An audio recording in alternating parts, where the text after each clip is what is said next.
They call it luck, a roll of the dice, a fortunate twist of fate, an inexplicable alignment of the stars. But what if the architects of empires, the builders of unimaginable wealth, saw something more tangible beneath the shimmering surface of chance? In Letter Two, John D. Rockefeller, a man who bent an entire industry to his will, turns his keen intellect toward this very enigma. Prepare to have your perception of serendipity shattered as we delve into his surprising theory that luck might be less about cosmic favor and more about a hidden architecture of design.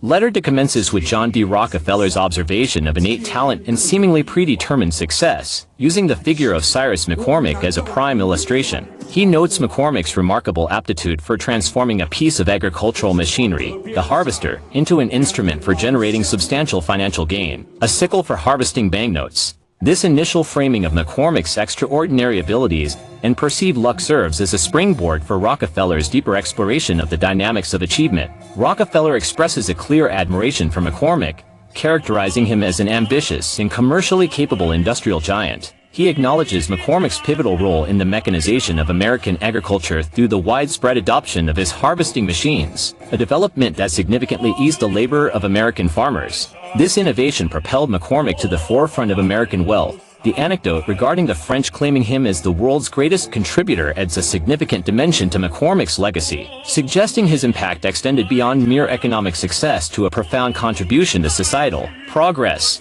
Rockefeller's tone conveys genuine respect for a fellow architect of industry who achieved considerable influence and recognition. The central theme of this letter crystallizes with the introduction of a notable maxim attributed to Cyrus McCormick: luck is the remnant of design. Rockefeller finds this concise statement intellectually stimulating, describing it as quite brainy, and immediately embarks on an analysis of its potential interpretations. He proposes two key understandings. First, that luck is not a capricious force but rather the direct consequence of meticulous planning, strategic foresight, and well-executed strategies. Second, he suggests that luck can also manifest as a residual benefit, an unforeseen positive outcome that materializes even after the most comprehensive planning processes have been implemented. Drawing upon his extensive experience in the fiercely competitive world of oil and industry, Rockefeller concludes that both interpretations of McCormick's saying possess validity. He posits that individuals, through proactive planning, calculated decision-making, and diligent execution of their strategies, actively create their own luck. Furthermore, he acknowledges that even the most meticulously crafted plans cannot eliminate the element of chance or the emergence of unexpected positive circumstances. He employs a compelling metaphor, describing luck as the gospel that is difficult to get rid of in the planning process, implying that a degree of serendipity is an inherent and almost inseparable aspect of any significant undertaking, a factor that planning can influence but not entirely control. Rockefeller continues his exploration of the concept of luck by positing that Cyrus McCormick possessed a keen understanding of its dynamics and proactively positioned himself to capitalize on it. He argues that McCormick actively sought favorable circumstances through his strategic foresight and astute business practices, particularly in the development and marketing of his Reaper. This proactive engagement with opportunity, in Rockefeller's estimation, was a significant factor in the global success and widespread adoption of McCormick's agricultural machinery. The McCormick Harvesting Machine Company, founded in Chicago in 1847, indeed, became a dominant force in agricultural technology, significantly impacting farming practices worldwide. However, Rockefeller expresses a degree of disappointment at the relative scarcity of individuals who demonstrate McCormick's ability to plan luck and the common prevalence of those who either attribute success solely to innate good fortune or fail to grasp the intricate relationship between chance and deliberate action. He critiques the tendency of ordinary people to dismiss the achievements of others with a casual and often dismissive remark about their good luck, thereby overlooking the underlying effort and strategic planning that often contribute to favorable outcomes. Rockefeller argues that such a superficial understanding prevents individuals from recognizing a fundamental truth, that each person has the agency to be the designer and architect of his own destiny, while acknowledging that luck, akin to financial resources, is an inherent element of life. Rockefeller firmly asserts that passively awaiting its favor is insufficient for achieving significant and lasting impact. His personal credo centers on the active planning of luck, a proactive approach to shaping circumstances and influencing outcomes through strategic foresight, meticulous planning, and decisive action. He firmly believes in the power of a well-conceived plan to exert a tangible effect on the likelihood of success. He cites his own ambitious plan to transform the fragmented and fiercely competitive oil refining industry into a more stable and cooperative environment as a compelling illustration of this principle in practice. Rockefeller vividly recounts the volatile state of the oil refining sector prior to his consolidation efforts. Driven by individual self-interest in the pursuit of market share, numerous independent refiners engaged in cutthroat competition, which, while providing consumers with lower prices for kerosene, proved economically devastating for the majority of the refiners themselves. Many refiners were operating at a deficit and faced the imminent threat of bankruptcy. The discovery of vast oil reserves in Pennsylvania in the mid-19th century led to a boom in refining, but oversupply and intense competition created instability. Recognizing the unsustainable nature of this chaotic environment, Rockefeller articulated his strategic imperative to bring order and stability to the oil industry, compelling its participants to act with greater rationality to ensure long-term profitability and viability. He framed this ambition not merely as a lucrative business opportunity but as a profound responsibility for the industry and its future. Albeit a monumental and complex undertaking, achieving this vision necessitated the implementation of a comprehensive and audacious plan, a plan that ultimately aimed to bring a significant portion of the oil refining businesses under his centralized control through the formation of the Standard Oil Company in 1870 and the subsequent development of the Standard Oil Trust in 1882.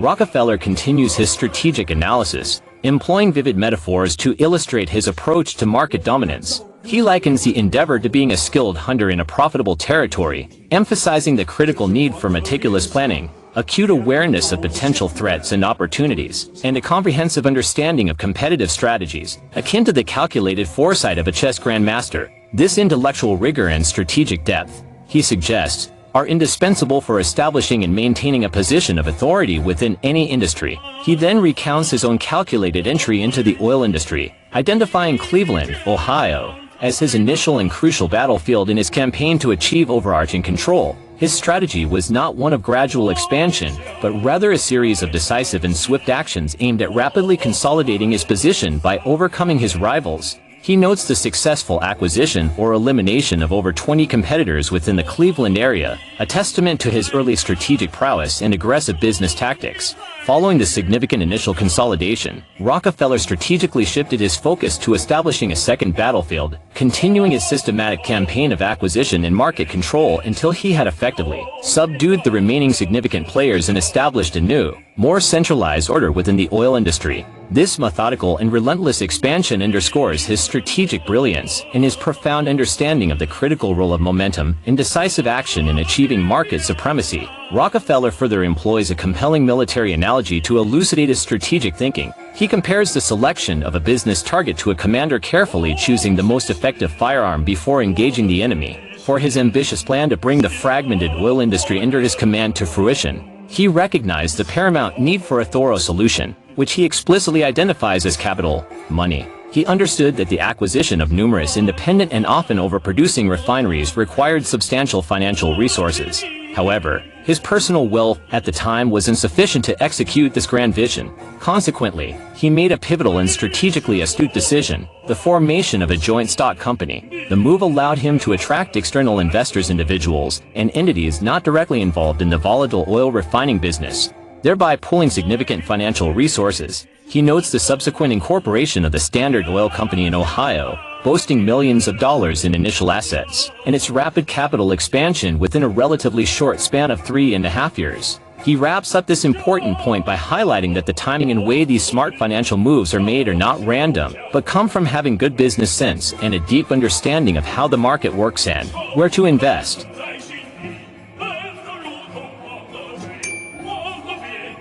Rockefeller continues his strategic narrative, employing the analogy of a skilled hunter in a bountiful territory and the calculated foresight of a chess strategist to articulate his approach to achieving market dominance. He underscores the critical importance of meticulous planning, a sharp awareness of potential threats and opportunities, and a comprehensive understanding of competitive dynamics as essential prerequisites for establishing and maintaining leadership within any industry. This intellectual rigor and strategic depth, he posits, are indispensable for securing a position of authority. He then recounts his deliberate entry into the nascent oil industry, identifying Cleveland, Ohio, a burgeoning center of refining in the 1860s, as his initial and pivotal battlefield in his overarching campaign for control. His strategy eschewed gradual growth in favor of a series of decisive and swift actions aimed at rapidly consolidating his position by strategically acquiring or neutralizing his rivals. He notes the successful acquisition or effective marginalization of over 20 competing refineries within the Cleveland area during what became known as the Cleveland Massacre in 1872,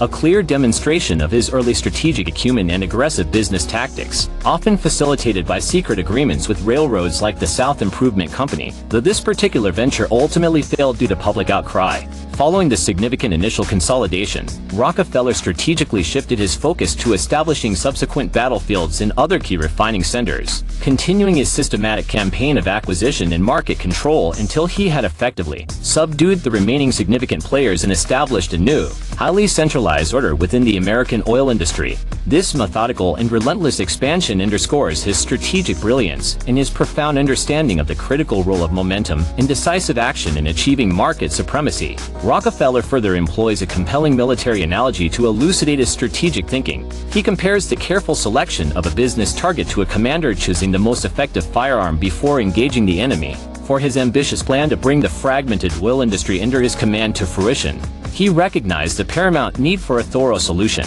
which he explicitly identifies as capital, money. He understood that the acquisition of numerous independent and often financially struggling refineries required substantial financial resources. However, his personal wealth at the time was insufficient to execute this grand vision on the scale he desired. Consequently, he made a pivotal and strategically astute decision: the formation of a joint stock company, the Standard Oil Company of Ohio, incorporated in 1870. The move allowed him to attract external investors, individuals, and entities not directly involved in the volatile oil refining business, thereby pulling significant financial resources. He notes the initial capitalization of Standard Oil at $1 million and its subsequent rapid asset expansion within a relatively short span of 3.5 years. He wraps up this important point by highlighting that the timing and execution of these smart financial moves are not random but come from having good business sense and a deep understanding of how the market works and where to invest. Rockefeller reflects on a pivotal juncture in his early business endeavors, acknowledging that a passive acceptance of the challenging economic climate and a mere adherence to prevailing sentiments would have led to his defeat in the fiercely competitive oil industry.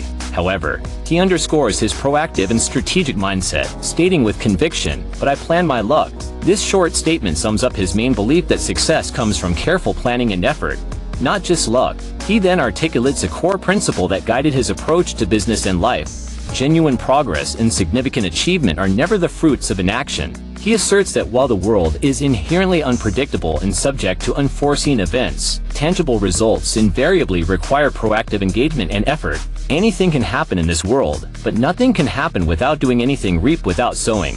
He expresses a clear disdain for those who blindly follow the crowd and rules, suggesting that their cognitive processes are entangled with wrong thoughts, particularly the limited aspiration of mere self-preservation or risk avoidance. In Rockefeller's view, true success necessitates a more assertive and strategic engagement with the world. Rockefeller then directly addresses his son, John Jr., emphasizing the continuous need for strategic foresight and proactive planning. "John, for our good luck to continue, we must carefully plan our luck, and planning luck requires a good plan." He elaborates on the essential components of a robust plan, stating that a good plan must be a good design, and a good design must be able to play a role in shaping desired outcomes. He identifies the fundamental prerequisites for conceiving a successful strategic design. The first is a clearly defined understanding of one's objectives, encompassing both specific goals for achievement and a broader vision of the desired personal and professional identity. The second is a comprehensive and realistic assessment of one's available resources, which include not only financial capital and social standing but also interpersonal networks, inherent talents, and acquired skills. Rockefeller astutely observes the flexible and iterative nature of these prerequisites, noting that the order of their consideration is not rigidly fixed. An individual might commence with a specific idea or aspiration and then strategically seek or cultivate the necessary resources to bring it to fruition. Conversely, one might begin by evaluating their existing assets and then identify achievable goals that align with those capabilities. He also recommends a more connected and flexible method, where an initial goal and some resources can exist at the same time, requiring a careful effort to obtain or create additional resources to close the gap between what one wants to achieve and what they can actually do. Similarly, an individual might possess certain resources and a broad objective, requiring a refinement and adjustment of the goal's specifics to ensure feasibility given the available means. Rockefeller concludes by outlining the cyclical and adaptive nature of strategic planning. Once a goal is strategically aligned with accessible or potentially attainable resources, a foundational structure for the design, the strategic framework, can be conceived. The subsequent steps involve meticulously populating this framework with specific actions, allocating time and financial resources, and, crucially, strategically positioning oneself to capitalize on emerging favorable circumstances, waiting for luck to come. However, he emphatically clarifies that this waiting is not a passive state of anticipation, but rather an active process of preparation and readiness. You need to remember that, my son, designing luck is designing life. So, while you wait for luck, you need to know how to guide your luck. Give it a try.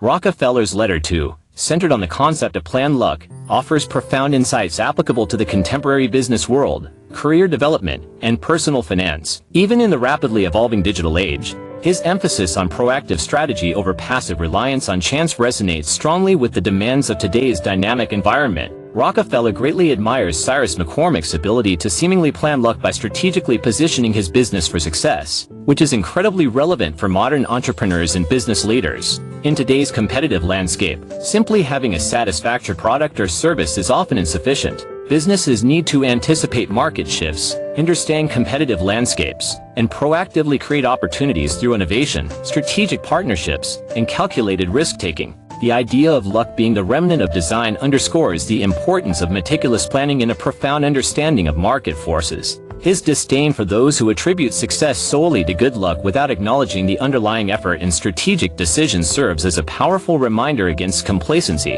In the fast-paced digital economy, businesses that fail to innovate and adapt, attributing their competitors' success to mere chance, risk obsolescence. Rockefeller's belief that individuals and organizations are the designers and architects of their destiny empowers a proactive mindset, urging us to take control of our outcomes rather than passively await favorable circumstances. His account of transforming the chaotic oil industry through strategic consolidation highlights the power of vision and decisive action in creating a more stable and profitable environment. While the scale and nature of industries have changed, the principle of identifying and capitalizing on opportunities rising from disruption remains crucial. Modern businesses must be agile and adaptable, turning market volatility into a chance to innovate and gain a competitive edge. Consider the rise of Netflix. While timing played a role in their success, the rise of internet streaming, their strategic decisions to transition from DVD rentals to a streaming platform, invest heavily in original content, and expand globally were not mere luck. They meticulously planned their moves,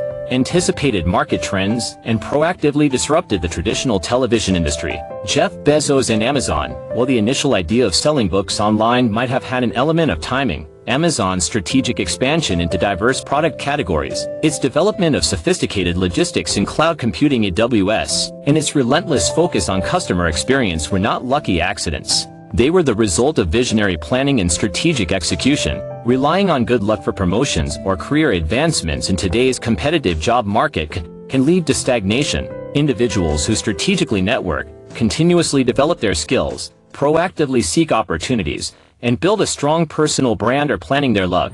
They are designing their career trajectory, rather than passively waiting for a lucky break. Rockefeller's emphasis on planning luck translates to the importance of strategic financial planning. Instead of hoping for a lucky investment or windfall, individuals who set clear financial goals, develop a budget, invest wisely, and continuously educate themselves on financial matters are actively shaping their financial future. The concept of financial independence, achieved through diligent planning and strategic investment, embodies this principle. In the ever-evolving tech landscape, businesses must anticipate technological shifts and consumer behavior changes. Companies that strategically invest in emerging technologies like AI, blockchain, or sustainable solutions are proactively designing their future success. The digital age provides unprecedented access to data. Businesses that strategically leverage data analytics to understand customer behavior, optimize operations, and identify new opportunities are effectively planning their luck by making informed decisions. The speed of the digital world demands agility. Businesses that can quickly adapt their strategies, pivot their offerings, and embrace new technologies are better positioned to capitalize on unforeseen opportunities and mitigate potential risks.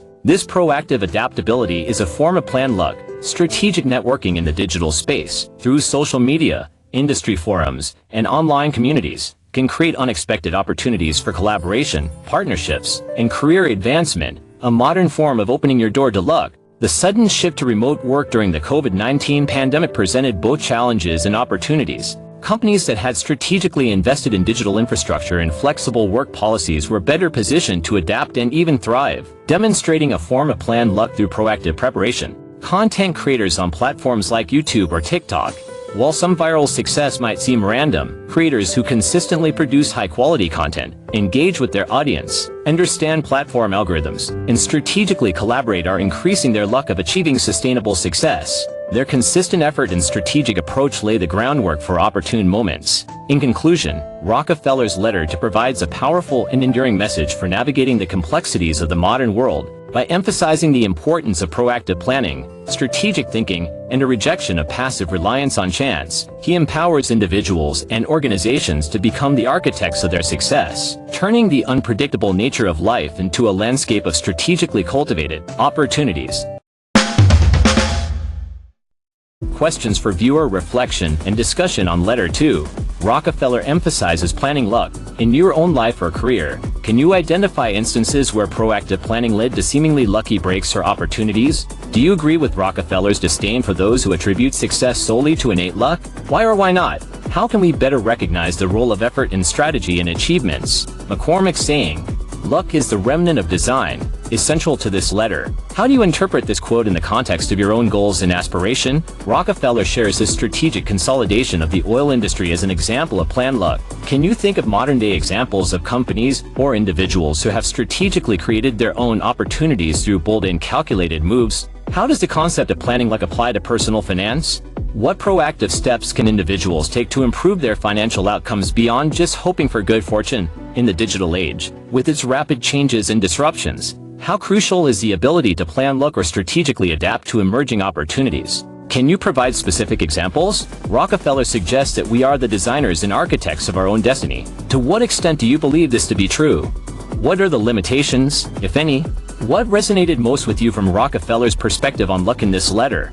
What is one way you can be more intentional about planning your luck in the future? Thank you for exploring Rockefeller's intriguing perspective and planned luck with us in Letter 2. We're eager to hear your thoughts and experiences. What are your answers to the reflection questions? Share your insights and examples in the comments below. Let's discuss the role of planning in creating opportunities. Did Rockefeller's view on luck challenge your own beliefs? Tell us how. If you found this video thought-provoking, please give it a thumbs up. Your support helps us share these valuable historical lessons. Don't forget to subscribe to the channel, Undoubtedly True, to continue our journey through Rockefeller's letters and uncover more timeless wisdom. In our next video, we'll be moving on to Letter 3 of John D. Rockefeller's correspondence. We'll delve into a new set of principles and explore how they further illuminate his path to success and offer valuable lessons for our lives today. Stay tuned.